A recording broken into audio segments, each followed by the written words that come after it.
రోజు రోజుకి కూడా వ్యవస్థలో అంటే ప్రశ్నించడము లేకపోతే విమర్శించడం అని కాదు కానీ బొద్దింకుల యొక్క ఆగడాలు ఎక్కువైపోతున్నాయేమో అన్న విధంగా ఉంది. ఇప్పుడు నల్సార్ యూనివర్సిటీ లా కాలేజీ వాళ్ళు సిజిఐని ముఖ్య అతిథిగా రానివ్వద్దని చెప్పి వాళ్ళ వైస్ ఛాన్సలర్కి అలాగే మిగతా వాళ్ళకి లేఖలు రాశారు కదా, దానికి సపోర్ట్ చేస్తూ మిగతా బ్యాచ్ వాళ్ళు కూడా మరో 300 మంది ఆ లేఖలు రాయడం జరిగింది. దీన్ని ఉద్దేశించి బీసీఏ ఏం చేసింది, బార్ కౌన్సిల్ ఆఫ్ ఇండియా అన్ని రాష్ట్రాల యొక్క బార్ కౌన్సిల్కి వీళ్ళని లాయర్లుగా నియమించుకోవద్దు, 2026 బ్యాచ్కి చెందినటువంటి ఈ నల్సార్ యూనివర్సిటీకి చెందినటువంటి వారిని అని చెప్పి నోటీసులు జారీ చేస్తే వద్దు వాళ్ళ జీవితాలు పోతాయి అని చెప్పి సూర్యకాంత్ గారు ఏమొచ్చేసి వాటిని వెనక్కి తీసుకుంటే వెంటనే చాలామంది వ్యతిరేకించారు కూడా దాన్ని, వాళ్ళ జీవితాలు పోతాయి అని చెప్తే బీసీఐఎం వచ్చేసి వెంటనే ఆ యొక్క నోటీసులు వెనక్కి తీసుకుంది.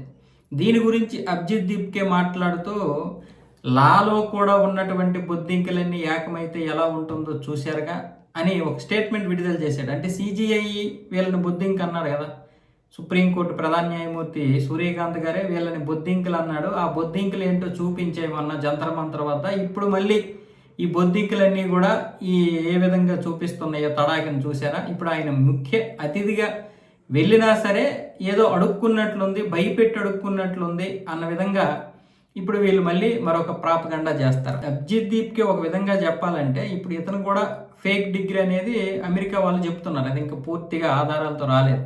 అమెరికాలో ఉన్నది కూడా ఫేక్ డిగ్రీ అని చెప్పి.